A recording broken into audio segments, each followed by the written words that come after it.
Well, thank you for being here this evening. We're going to continue in Nehemiah chapter 1. What you see on the wall here, I've been making maps. Like I made this map on my computer for the notes, and then I went ahead and colored it in, which you can't see on your black and white notes. But I'm making right now it's about 50 pages. It's a little, I'm going to print it on paper like this, and then just like the Israel field book, I did a little spiral. You wrap a little spiral binding down here, and you turn the pages. So you'll be able to turn the pages all the way over like this. It won't be stapled. But it'll be colored, like a lot of these pictures. This will be on there. These will be on there. And I'm going to get that done in the next couple weeks. I want to have it ready for chapter 2. When Nehemiah goes in around the walls in chapter 2, I want you to have that in your hand. And so I'm getting close to being done with it. I'm kind of excited about it. I've been working on it. I'm probably more excited about it getting done and doing it than you're going to be when you get like, okay, thanks, colored notes. And you know. I'm excited about this. Okay, yeah, exactly. Yeah, exactly. And so, well, thank you. That encourages me. And I've got more stuff to print. I've got other maps that I've printed. I just brought these in now, and I got more I'll be bringing in each week. Of course, I wanted to bring them all tonight and show them to you. And I thought, well, that's not the point. It's supposed to, I'm preparing for class. I get it's like shooting all your fireworks off at once. So I'm excited about that. But anyway, what you see here, this is a map of the Persian. Now, the Persian Empire extends further to the east into India. But here's Susa. This is where Nehemiah is at right here. Of course, Babylon. Ezra came from Babylon. And then Ecbatana, that's where Daniel's palace was, and that's where they found the scrolls and things referring to Cyrus. So Daniel was in Babylon, Susa, and Ecbatana. Nehemiah is in Susa right now. The blue lines are the provinces or the satraps of how they divided their empire. So you can see like Babylon, this is called the Babylon. And again, some of this is, that you don't have like land markers marking it out. So some of this stuff is, an estimate of how it is. But again, at this time, the Persians had gone all the way across. Notice right here, there's Marathon, there's Greece, Macedonia. They had actually crossed over and they had conquered this part. They're actually over here. That's why Greece is going to, for other reasons, Greece is going to end up pushing back through Alexander the Great. Again, as you look at that, what's really pertinent to what we're talking about is all of the Persian Empire and how glorious it is, how big it is. That's Judah right there. That's the province of Judah. There's the province of Judah right there with the cities on it. It's divided into, I'll bring this over here just because I'm pointing at it. Here's one of my new maps that I made right here. Oh, I wonder how this looks on the video. The light's probably glaring off of it. You can't see anything. But that's the province of Judah. You can see it's small. Again, we talked about the dimensions.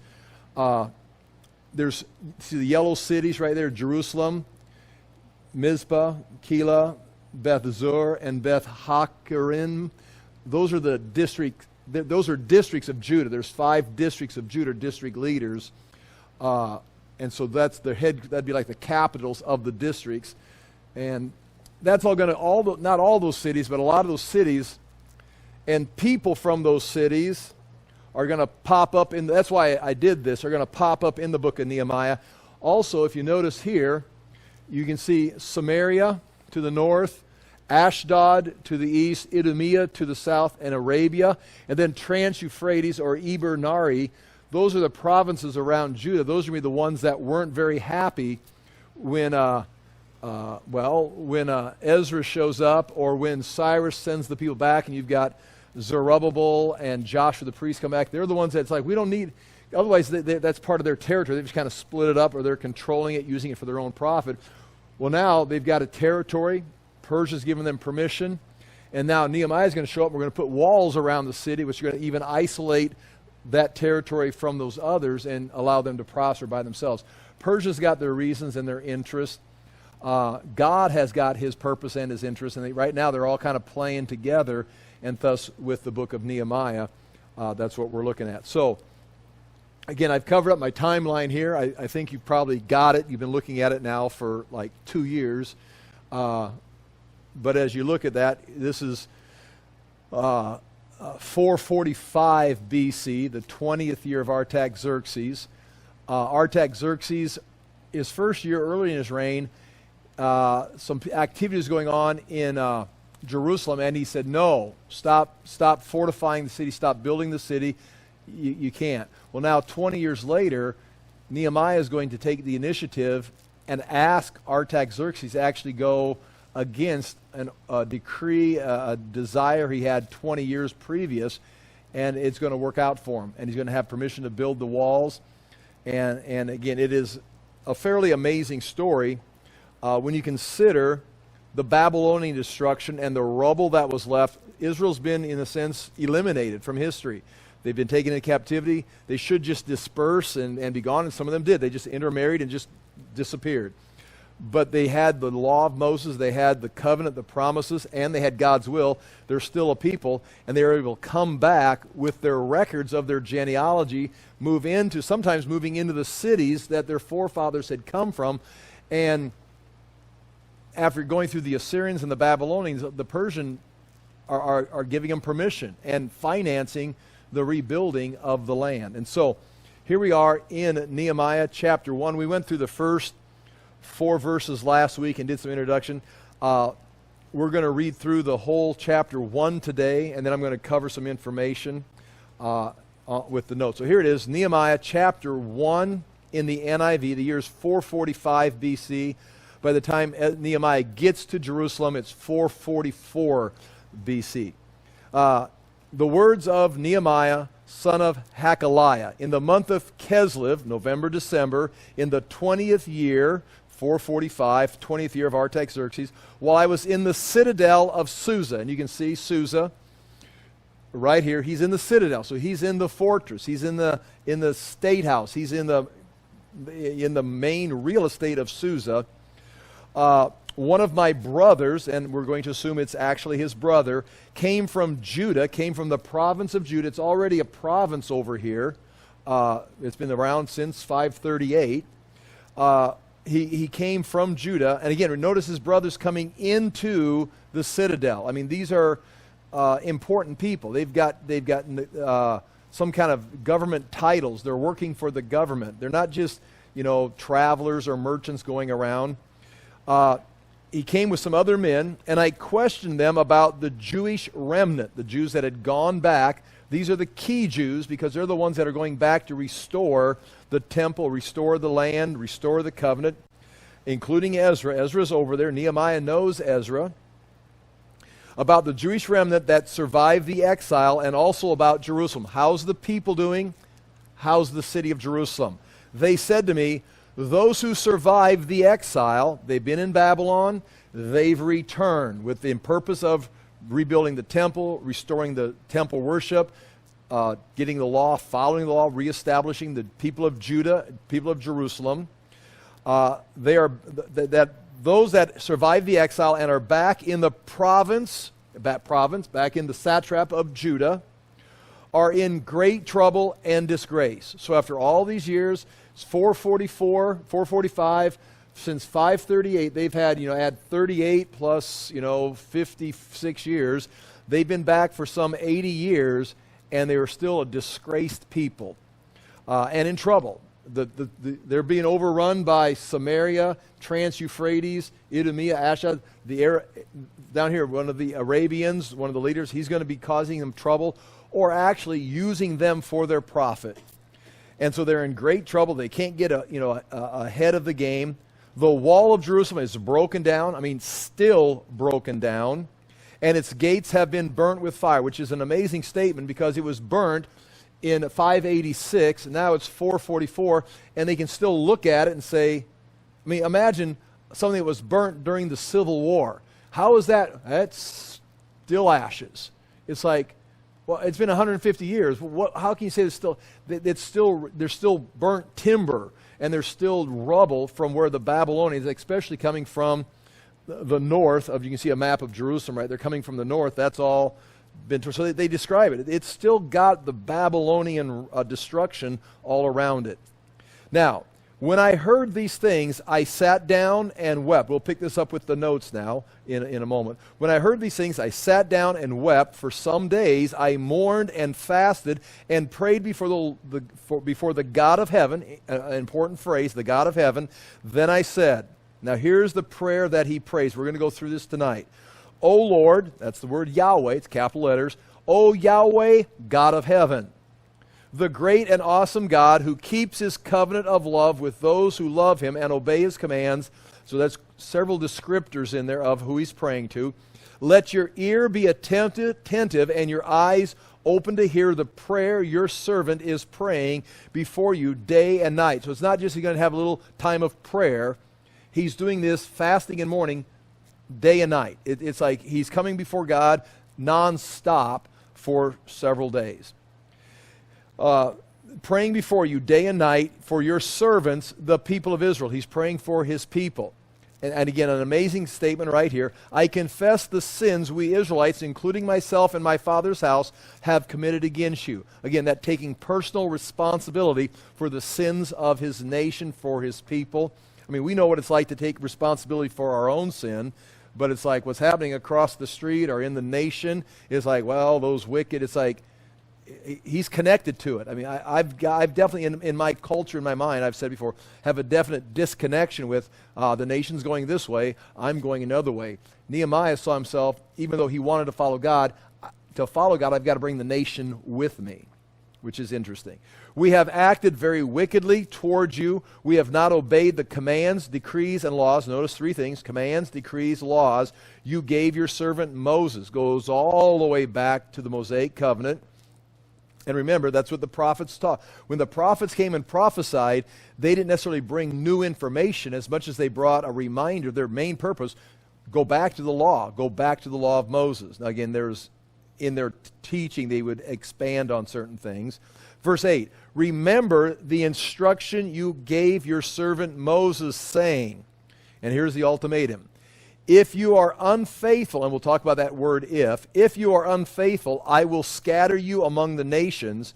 But if you return to me and obey my commands, then even if your exiled people are at the farthest horizon, I will gather them from there and bring them to the place I have chosen as a dwelling for my name. Basically, what has taken place right there is he's saying, we are right where you said we would be. In other words, we could see this in our eyes, we see this as an eschatological, we were here, you said we were going to be here, and when we are here where we're at, you said you're going to do this. So we were here, we were in Israel, we got taken captive, and now we're coming back, now we're going to go over. I mean, he's almost following a timeline, an eschatological timeline.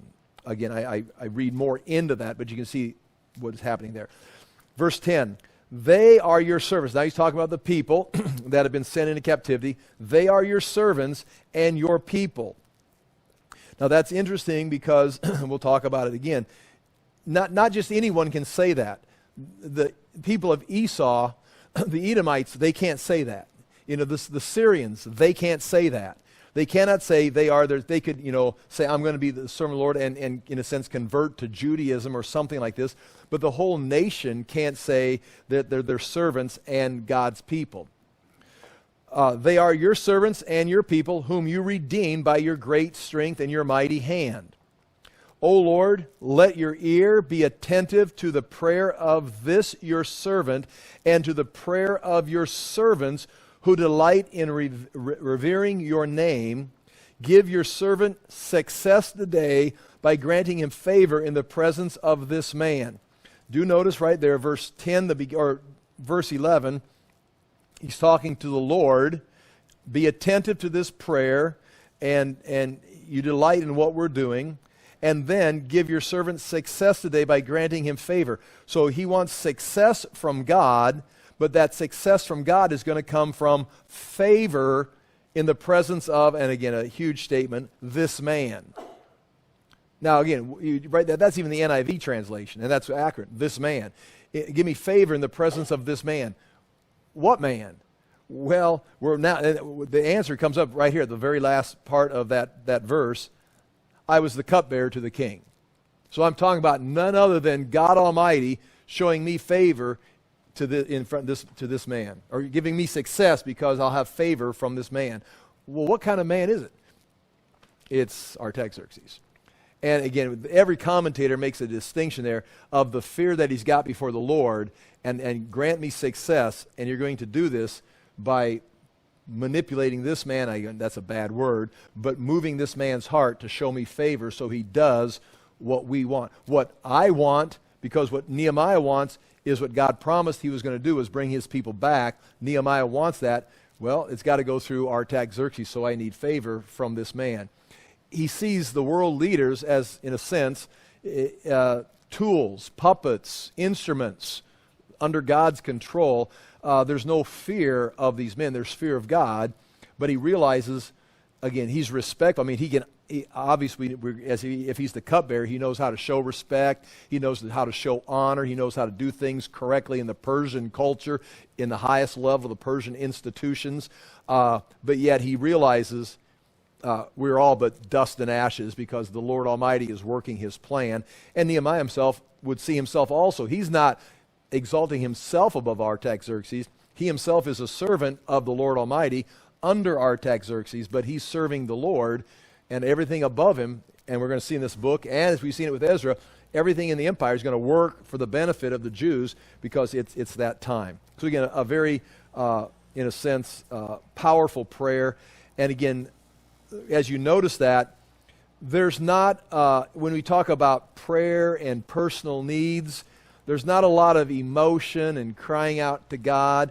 It's a lot of just history and Bible verses, what God has said. This is where we're at. We're confessing our sins, and now it's just, if you take Nehemiah, you take out of him his understanding of the Old Testament, you have no prayer.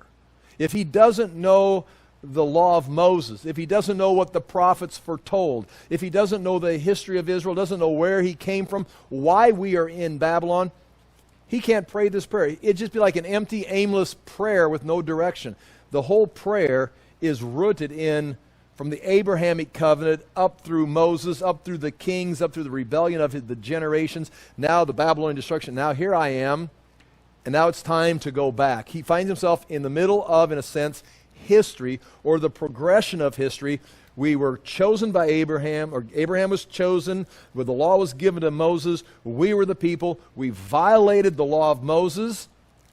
Even though we violated the law of Moses, we're still the chosen people of Abraham. So here we are. Yeah, we're being punished for violating the law of Moses, but we're still your chosen people, the only people you've got. So Moses says, when the time comes, you're going to bring us back. And well, we've gone through A, B, C, now we're at D.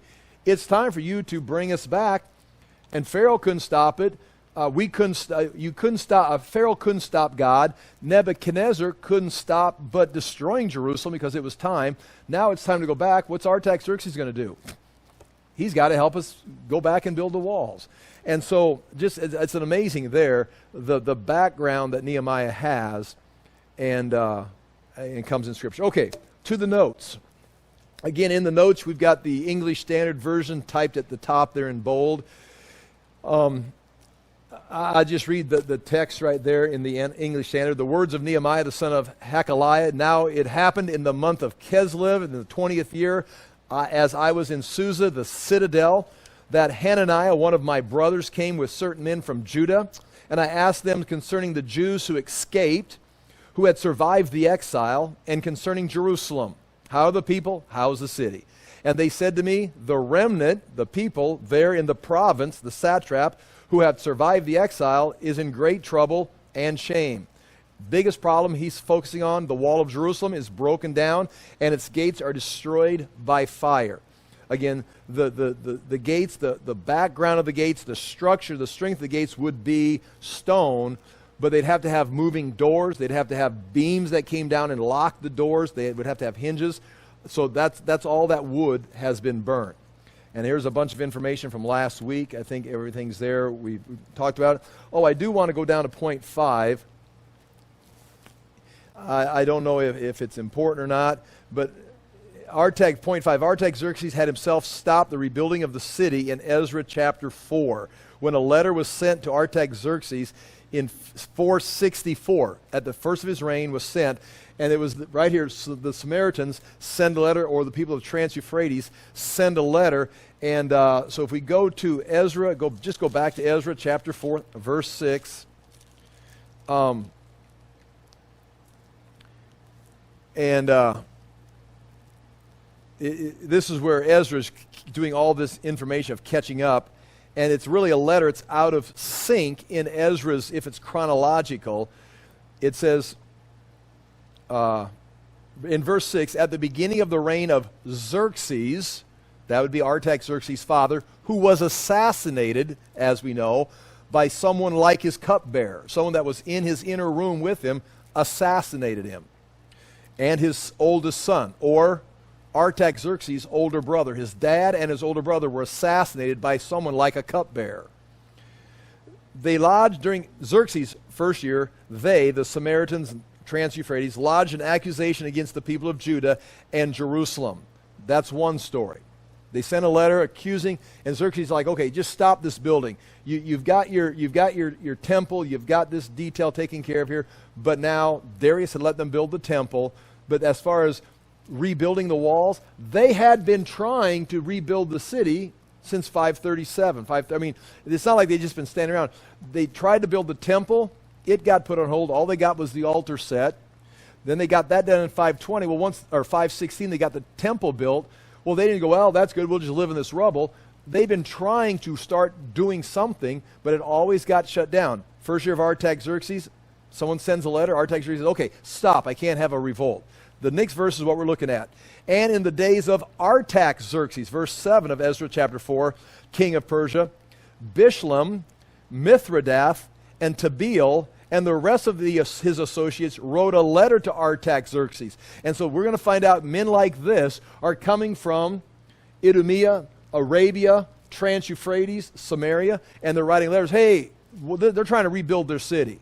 And Artaxerxes' first year, they wrote a letter. And all these people in their positions are going to come up in the book of Nehemiah. And it's going to be very interesting because they're going to have different attacks on Nehemiah. And again, we'll look at that as they try to shut down this new, because Nehemiah is just not a Bible teacher. He's just not a guy that's fired up for God. He's the governor. He is in charge of the province of Judah, and these are his peers that he's equal to as far as being over a province, and they're trying to assassinate him. They're trying to confuse him. They're trying to get him to, say something on a talk show that shows that he was in charge of a revolt against the Persians. Like a January 6th type event where Nehemiah was like, having a podcast or having a speech, and he caused this event. That's all that's taken place right there. And they're trying to get Artaxerxes to come against him. And Nehemiah is able to navigate his way through. We'll see it in the book of Nehemiah. But nonetheless, this is going back to his Artaxerxes' first year before Nehemiah.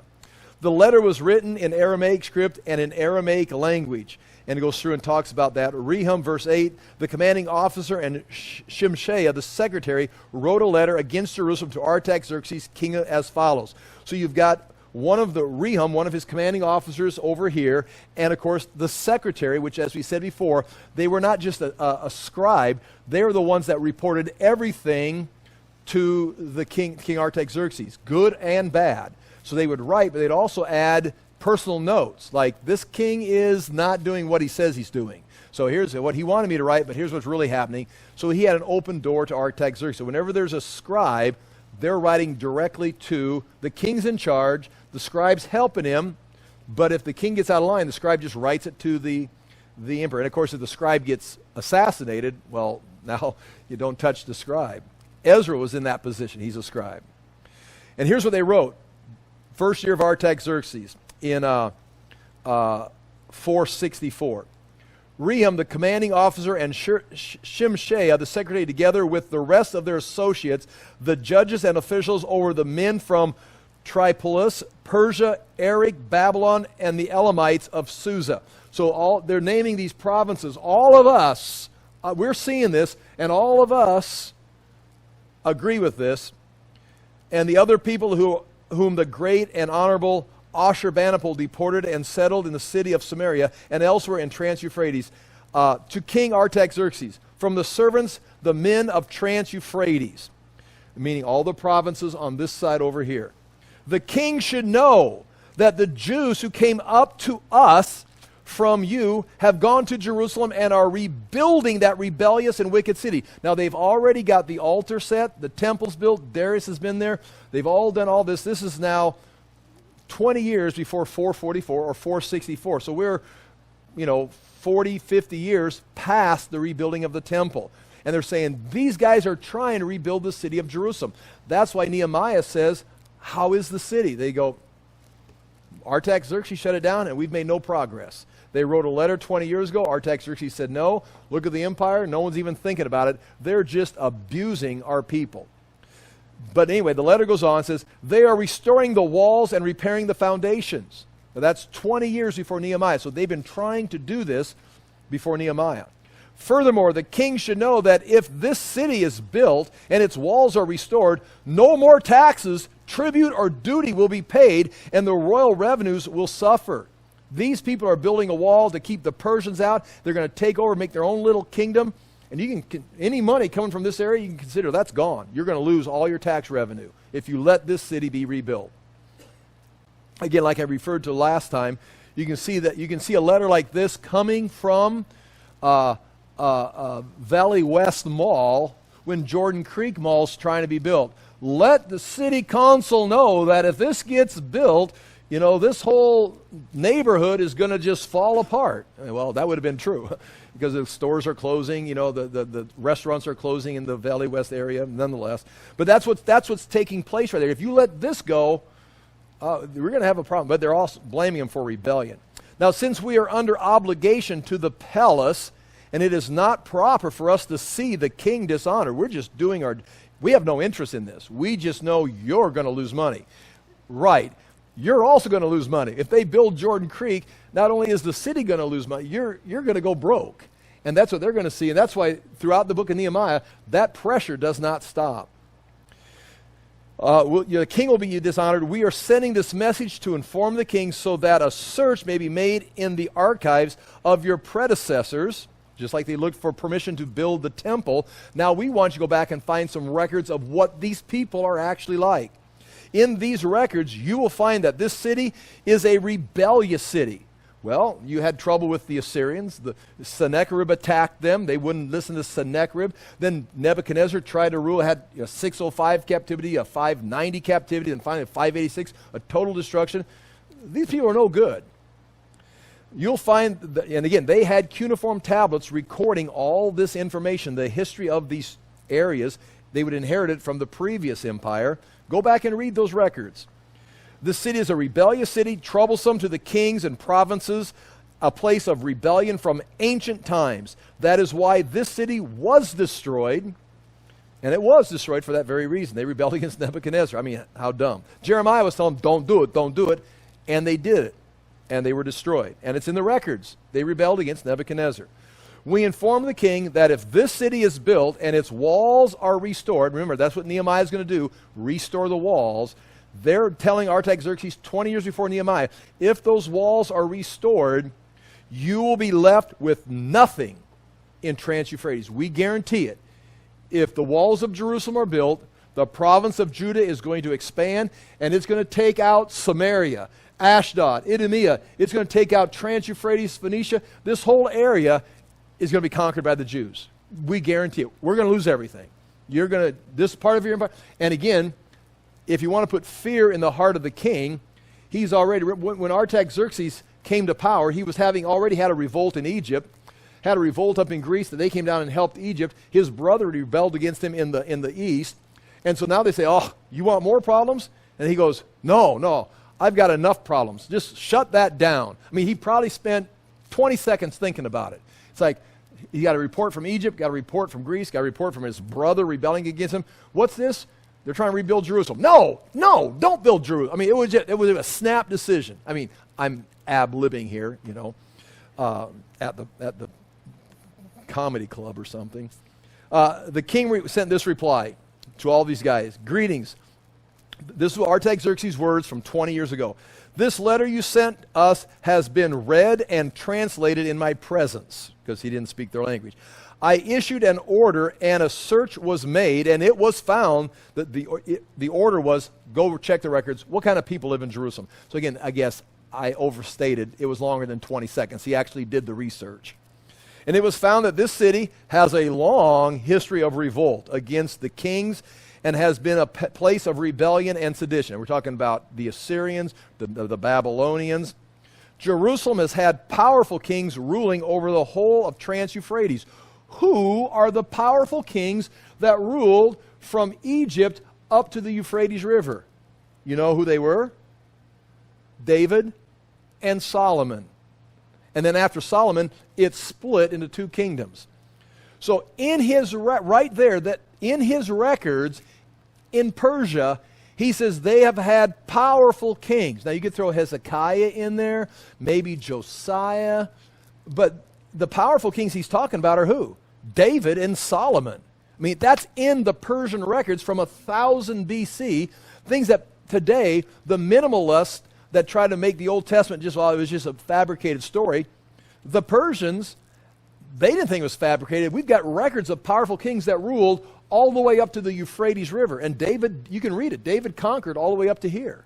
And then it began to shrink during Solomon's reign, and then, of course, Solomon rebelled against God. So he's reading about David and Solomon. They've rebelled against Sennacherib. They've rebelled against the Assyrians. They've rebelled against Nebuchadnezzar. And in the ancient days, they had kings that actually did what you said. They conquered this entire territory. Heck, they may be the next Egypt or the next Greece. We've got to stop these Jews. They had powerful kings ruling over the whole of Trans-Euphrates, and taxes, tribute, and duty were paid to them. Is that true? There's records in the Bible of these people paying David tribute. From over here on Ammon and Moab, they're paying David tribute. David controlled. That's why Solomon, they stacked up silver in the streets because everybody's paying them money because they're taxing these people. So in other words, they were doing what you were trying to do. Now issue an order, this is Artaxerxes, to these men to stop work rebuilding the walls. The temple's already built. They're trying to build the wall around 464. Stop work so this city will not be rebuilt until I so order.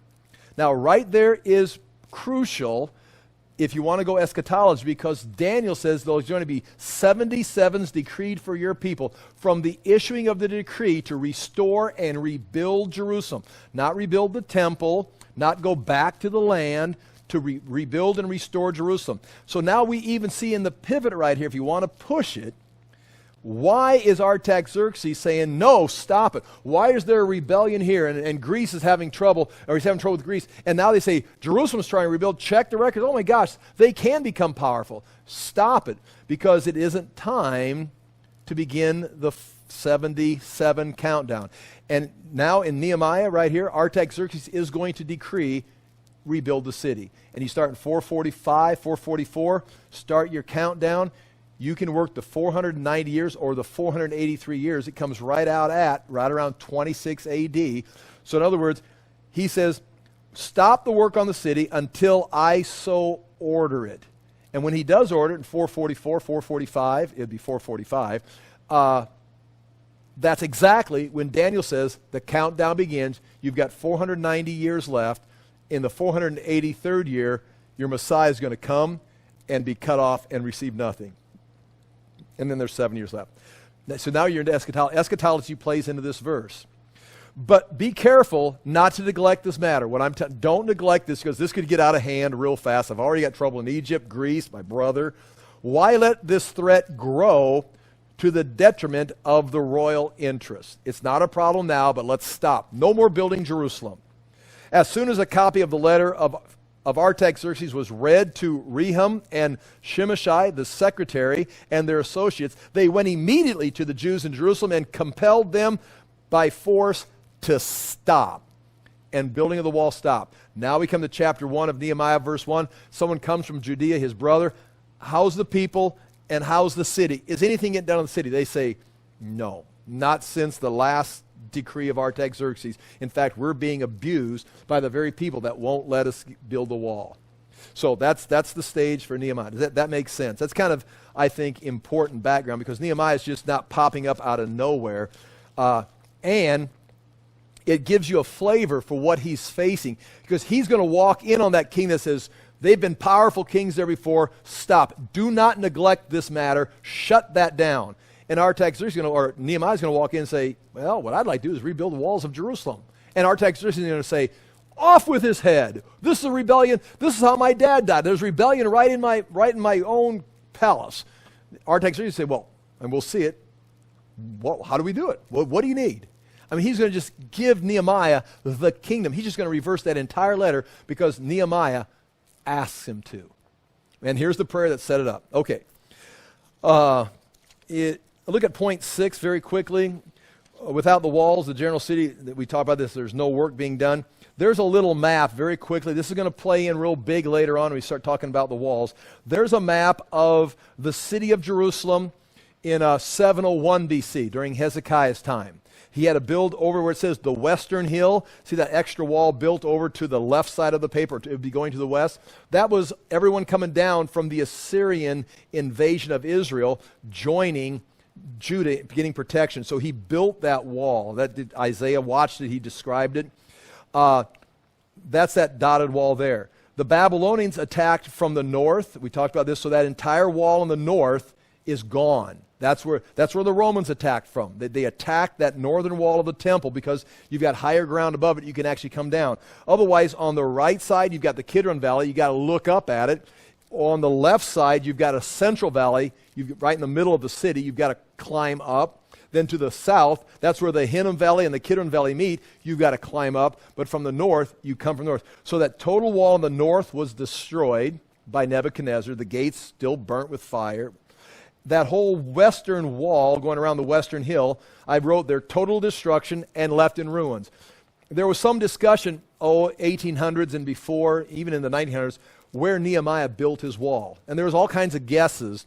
But with archaeology, the work being done, it became very clear. And so some of the maps that we can draw today, you couldn't draw in 1850 or 1920. Because there's very clear that western wall did not get built. It's going to be a fairly small city, just a mile and a half around. That whole everything outside on that western wall is going to be left rubble. And also I pointed out last week, down by the Gihon Springs, the whole terrace there just collapsed. And Nehemiah is going to come around there and look at it and realize, we can't rebuild this. So they're going to build the wall up on the top of the ridge, where in the Old Testament they built all the way down. They had terraces all the way down into the Kidron Valley. He's going to go, forget it, just build it right up here. He's going to do it in 52 days. But part of the reason he's doing it in 50 days, we're not building the Western Hill. We're not rebuilding all those terraces. It took that's been being built since the days of the Canaanites or the who David take the city from. Help me out, I just forgot. David took the city from the Jerusalem. The city, who lived there? Jebusites. There's structures the Jebusites had built that Nehemiah's just going to see. They're just left them in the rubble and built over the top. So that's kind of where he's heading. Okay. Turn the page, please. Okay, Nehemiah chapter 1, verse 4. As soon as I heard these words, Nehemiah said, that the city's still in rubble, the people are being abused, I sat down and wept and mourned for days. Doesn't tell us how many days. And I continued fasting and praying before the God of heaven. First of all, sat down. That was and still is the custom for mourning for the Jews. Sometimes they use low stools. But we've got these verses right here of when they start fasting and mourning, they sit. Psalm 137, verse 1. Right out of Babylon. This psalm was written in Babylonian captivity. By the waters of Babylon, there we sat down and wept when we remembered Zion. Sat down and wept, that would probably be a direct. They're not just sitting there crying emotionally. They're sitting down and mourning, going through the ritual of mourning for what took place. And we can see that not celebrated, but they remembered the destruction of Jerusalem and would fast every year. Zechariah is going to be asked, the prophet Zechariah is going to be asked, remember, should we keep fasting like we did for so many years? And Zechariah kind of gives an answer from the Lord. But they are fasting in these rituals. Job 2, verse 8. He, Job, took a piece of broken pottery with which to scrape himself while he sat in ashes. Now when his friends show up, guess what they do? And they sat with him on the ground 7 days and 7 nights. Now why are you going to sit with your friend for 7 days and 7 nights on the ground? You're fasting. You're mourning, and he's mourning and fasting, so you're mourning and fasting with your friend. That's the sitting. Ezra 9:3. As soon as I heard this, I tore my garment. This is when he hears about the marriage troubles. I tore my garment and my cloak and pulled hair from my head and beard and sat appalled. He wasn't just sat like, but he was mourning, went into the mourning. Interestingly, I put this in here, verse 8, point E. After mourning for 3 weeks, Daniel has a vision while he was standing by the Tigris River. So if we look right, here's the Tigris River. So here, he was in Susa, Ecbatana, in this area. This is just interesting, because this is Daniel, Ezra, Nehemiah. These guys are all in the same, they're in the Persian Empire. Daniel says this in verse 10, and it's the 3rd year of Cyrus. So this is 1, 2, 3, 3rd year of Cyrus. The people have already gone back to rebuild Jerusalem. In those days, I, Daniel, was mourning for 3 weeks. So that's an indication how long. I ate no delicacies, no meat or wine entered my mouth, nor did I anoint myself at all for the full 3 weeks. On the 24th day of the 1st month, so after 3 weeks of mourning, here's what's interesting, as I was standing. So you can assume for 3 weeks he was sitting, and after 3 weeks of mourning, he's now standing.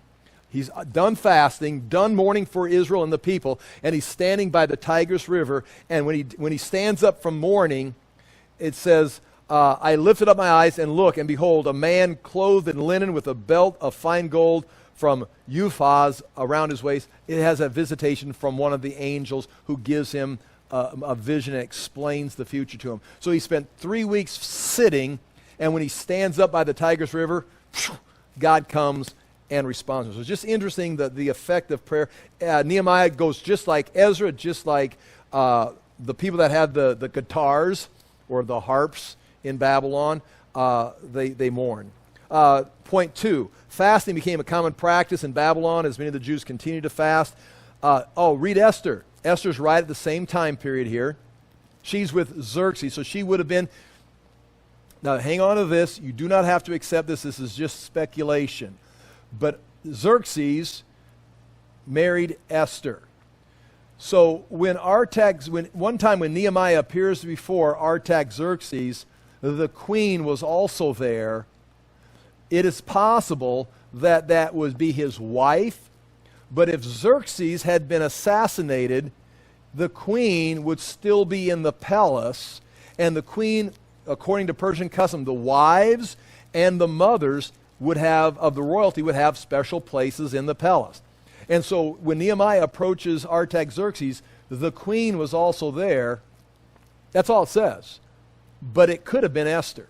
I mean, because Esther would have been the queen mother, not that she was his mom, but she was the queen mother of dad, Artaxerxes. And so anyway, before that all took place, in Esther chapter 4, verse 15 through 17, you remember the story of Esther. We'll go through it sometime. Then Esther told them to reply to Mordecai. Mordecai says, you've got to say something to the king. You've got to say something to Xerxes, because otherwise, on this day, they're going to kill the Jews and take their property from them. And the Jews can't defend themselves. Because it became a law. It was now a national holiday. He says, you've got to talk to Xerxes for us. Why do you think you're the queen? So she says, go, gather all the Jews to be found in Susa, right here where Nehemiah is from.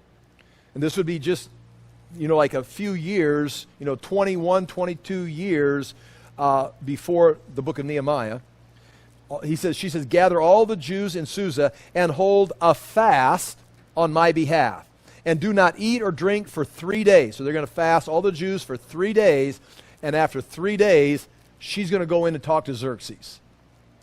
For 3 days and nights, I and my young women, Those would be all of her attendants. So to think that she's the queen mother sitting on a special throne is not a stretch, because that happens somewhere, because she's going to ask all of her girls, all of her women who fix her hair, carry her clothes, whatever they do for her, I and my young women will also fast as you do. So they're fasting in Susa, they're fasting in the palace. Then after 3 days, she says, then I will go to the king.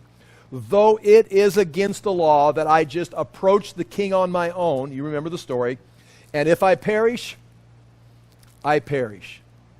Mordecai then went away and did everything as Esther had ordered. So there's a fast right there for Esther that had just taken place some 20 years before. Daniel 9, Daniel 10, Daniel's fasting. Zechariah 7, 2 through 7. This is where they come after they came back from Babylon, from the Persian captivity, or from Persia, from the Babylonian captivity. They go to Zechariah chapter 7. We went through this. And they say, should I weep and abstain in the 5th month as I have done for so many years? Now that we're back, can we stop doing these fasting? And then, of course, they kind of get chewed out by the Lord because they're so shallow in their thinking. But they're asking, are we done fasting now that we're back? And then one of the prophecies in Zechariah 8, thus says the Lord of hosts, the fast of the 4th month, and the fast of the 5th month, and the fast of the 7th, and the fast of the 10th month shall be to the house of Judah seasons of joy and gladness and cheerful feasts. Therefore, love, truth, and peace. In other words, these fasts of their difficult times are going to be turned into days of feasting, and that's part of a prophecy of the future. Okay, he refers to as soon as I heard these words, I sat down and wept and mourned for days. I continued fasting and praying before the God of heaven. And the God of heaven, as we've talked about before, is a Persian phrase used by the Persians alongside of Yahweh for the God of heaven. And it was kind of like this connection that the Jews had, possibly with the Persians' view of the spiritual, is there's a God of heaven, and the Jews like, yes, that's our God, Yahweh. So in front of the Persians, they'd refer to the God of heaven. The Persians would talk about the God of heaven, and the Jews are talking about Yahweh. And whatever you're thinking about, but we've got the same God, and they want to be blessed by the God of heaven. And so you can see Cyrus's decree in Ezra chapter 1, verse 2 and 4. Cyrus refers to the Lord, the God of heaven, when he says, the Lord, the God of heaven, has given me all the kingdoms of the earth. When he sent this cylinder out, this cylinder right here, and the decrees, especially the Jewish copy, it says on it, Yahweh, the God of heaven. So the God of heaven is, in a sense, a Persian title, potentially. And when he talked to the Jews, he knew that, okay, you call him Yahweh, the God of heaven. If, for example, someone could say, we believe in the Creator God. I would say, okay, the Creator God, Jesus. You know, it'd be like taking, you recognize the Creator? Okay, we have the same God. You have a Creator, we call him Jesus. And that's what the Persians were doing. 17 of the 22 occurrences of the God of heaven occur in Ezra, Nehemiah, and Daniel. So Ezra, Nehemiah, and Daniel use that phrase over and over with their Persian and Babylonian leaders, which is just interesting, giving context to this. Turn the page. Chapter 1, verse 5. And I said, here comes the prayer. And I said, O Lord, God of heaven. So right there, yeah, right, you see it. O Yahweh, God of heaven. He uses the Jewish reference, the covenant name of God, and the God of heaven. And then he continues describing him, the great and awesome God, who keeps covenant and steadfast love with those who love him and keep his commandments. And now we've got right here, you've got, Yahweh, the God of heaven, great and awesome God. And that idea is he is to be feared. I mean, some gods, the little mini gods and all these little demon wannabes, you don't fear them. You fear Yahweh. But after that it says, who keeps his covenant. Now just watch this. To keeps his covenant and steadfast love to those who love him and keep his commands. This covenant, then it's written in the English Standard, steadfast love. And then it uses it again with those who love him and keep his commands. And then he's going to have keep commands, and there's going to be again a positive response from God. This is steadfast love. This is the Hebrew word hasid. This is a love that is a covenant love. I've got it written down there. It's point 2. Steadfast love or mercy, depends how they translate it, is from the word hasid. I've got it in it's underlined. It's the first one underlined on the right side. You can see the word hasid, hasid. It's translated mercy in the transliteration, or in the Hebrew notes there. Steadfast love or mercy. In other words, this is covenant love. God, for these people, God is going to have mercy, faithfulness to them because of a covenant. This covenant is what covenant?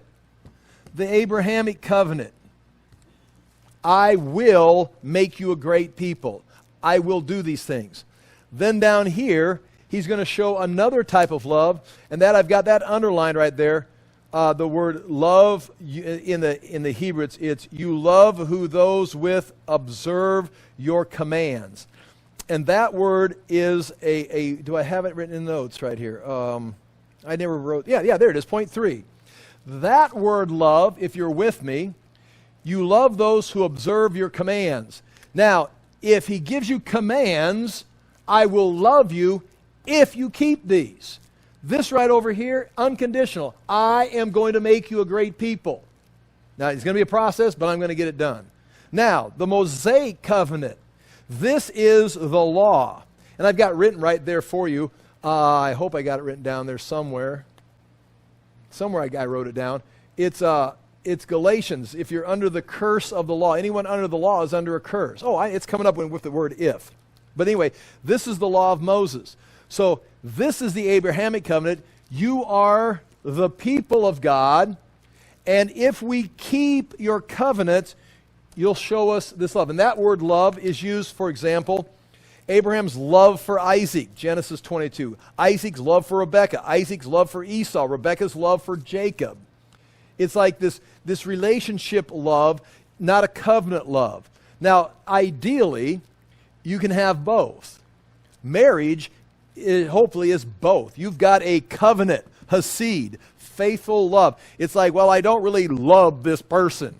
Well, you got a contract with them. You signed the contract. You've got hasid, show faithfulness to this, and that is what marriage should be this. That's why the traditional, in better or for worse, in sickness and in health, that's because we're doing, well, I just want to love somebody. Now, if they're sick and they're not nice, I don't love them anymore.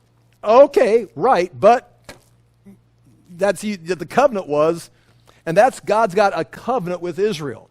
And of course, it's like God's got to carry this thing across the finish line. You understand what I'm saying. This is a covenant type of love. This is the relationship. Now, again, I can't go into all this, but it's interesting, if you don't mind, point E under 3. In Malachi chapter 1, verse 2 through 3, the word that is used there when God says, how have I loved Jacob? And that is this word right here. He says, how have I loved Jacob? And he uses this word here of this relationship. And he says, well, like this, Jacob I have loved, Esau I have hated. Meaning this love right here is based and continues because I've got a covenant with Jacob. Esau, once they break this, they disobey the general revelation, they're gone. So anyway, it's interesting. It doesn't use the word hasid, but it uses this word in this context. Nonetheless, that's what you're seeing right there. See, Nehemiah, that's his opening line of his prayer. O Yahweh, God of heaven, Jewish word, Persian phrase, the great and awesome God, we fear you, who keeps his covenant of steadfast love. You keep your mercy, your steadfast love. You're not going to break this Abrahamic covenant, but also you will show respect or love or have a relationship with anyone who will keep your commands. So we got to keep these commands, and they're under this Mosaic covenant.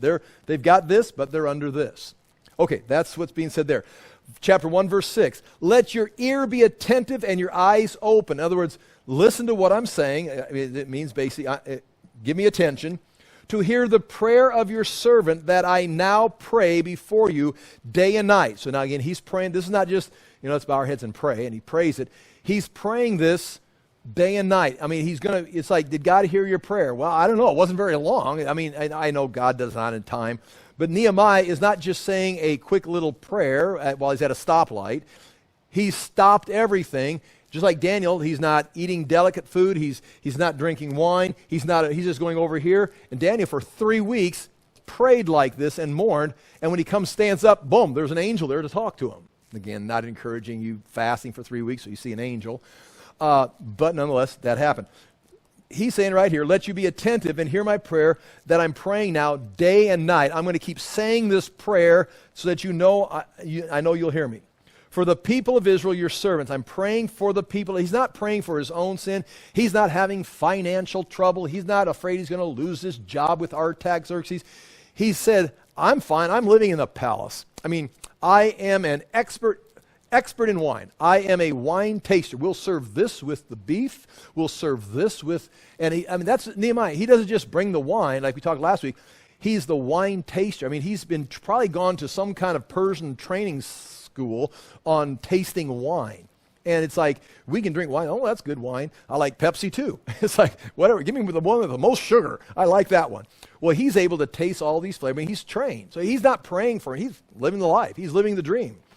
But he's praying for the people of Israel, your servants, confessing the sins of the people of Israel, which we have sinned against you. Even I and my father's house have sinned. In other words, he throws himself in with them. He doesn't just pray for these wicked people. He's going to identify himself with them, but he's praying for the nation. And he says, we have acted very corruptly against you and have not kept the commands, the statutes, and rules. And those commands, statutes, and rules are going to come under this Mosaic covenant. That's why they're in captivity. They're not in captivity because of the Abrahamic covenant. They're in captivity because God tried to form a government, a culture, a system with these people. And these are the things you're going to have to do to fulfill my covenant with Abraham. And they couldn't do them. And here comes that list. In the English Standard, it's commandments, statutes, and rules that you commanded your servant Moses. Right there, it's the Mosaic covenant.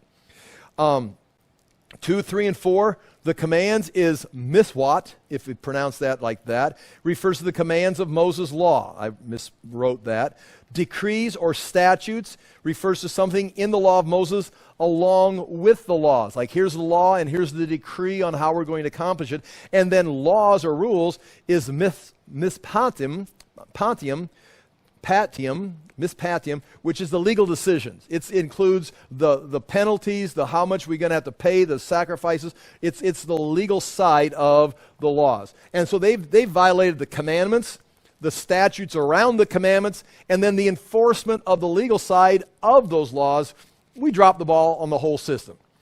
In fact, you could say the executive branch, the legislative branch, and the judicial branch, everything just fell apart. And that's why we're in Babylonian captivity. Chapter 1, verse 8. Remember the word that you commanded your servant Moses, saying, here, this is important. 2 things. He sums it all up in these 2 things. Remember the word you spoke to your servant Moses, saying, if you are unfaithful, I will scatter you among the peoples. He says, do you remember that? Because here we are.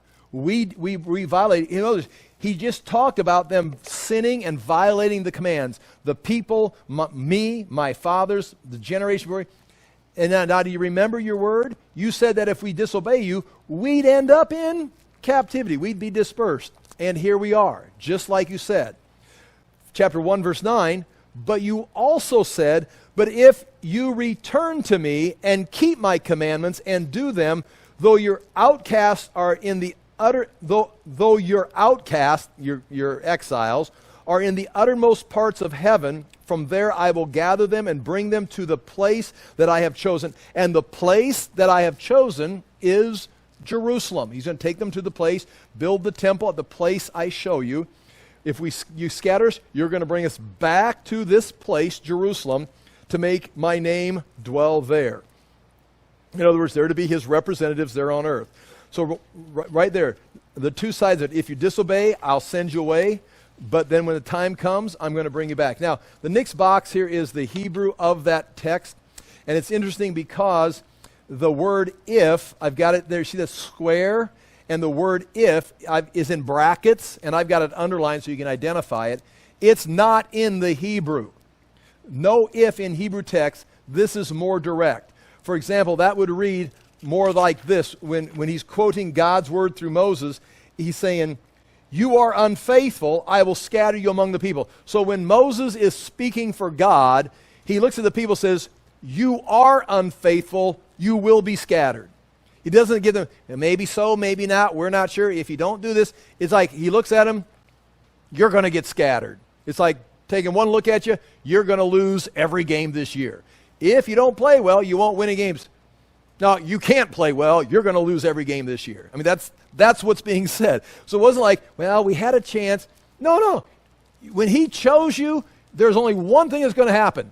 You're going to go into captivity because you're going to fail. And that's where I wrote down, give me a break here. Galatians, you see Galatians? Yeah, point 2D. Just, this follows along the lines here. Galatians 3:10. This is why Paul can say to Christians in Galatia and Antioch, for all who rely on the works of the law are under a curse. What curse? Here's the law. You are not going to keep it. You're going into captivity. But we haven't had a chance to try. You can't do it. I might as well take you into captivity right now. And so now you get Christians say, well, I'm going to follow the law. Paul says, come on, folks. Haven't you learned from history? I mean, this whole thing is we can't do this. Anyway, that's Galatians. And then, for it is written, cursed be everyone who does not abide by all the things written in the book of the law and do them. And of course, you can't. We'll pick this up next week. I see the secretary of Generation Word standing at the door. Secretary, I should say, the associate teacher, the leader, Okay, anyway, I've got these right here, all these promises of I will gather you throughout. It's amazing. I'd like to read through them and just have you hear them, especially Jeremiah and Ezekiel continue saying, I'm going to restore you. That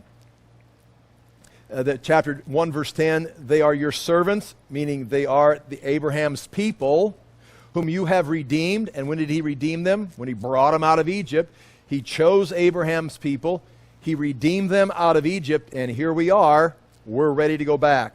And then here's a great verse, verse 11. O Lord, let your ear be attentive to the prayer of your servant and the prayer of your servants who delight to fear your name. And I'm praying, but he's not the only one praying. Maybe his brother's praying. Maybe some of those other guys are praying. It doesn't say that, but it does give the impression here that prayer of your servants along with me, who fear your name, and give success to your servant today. See right here, one thing, give success. You give me success today, and watch this, and grant him or me mercy in the sight of this man. I need you right now to do what the Bible says, what the law of Moses says. We're ready to come back. Give me success, and right now I need favor in the eyes of this man. What's he talking about? Well, it says right there, I was the cupbearer. I'm the guy who the king talked to the most. And I just got to walk in there and tell him what I want. And God's on my side. So he knows he's got history, or the prophecies of history. He's got God's will. And he's got, the heart of the king is in God's hand. So that's just a great line. Give success to your servant today, Yahweh, and grant me mercy in the sight of this man. He's talking about Artaxerxes. And we'll pick that up next week. I talked about this picture. See page 6? There's a Persian king sitting on the throne. There's the scepter he held on the back of page 6. And that's what the scepter, he would have reached out and given it to Esther to touch so Esther could talk to him. Otherwise, he would have not given it to her. She would have taken off and executed. And there's some kind of a servant standing with his hand in front of his mouth.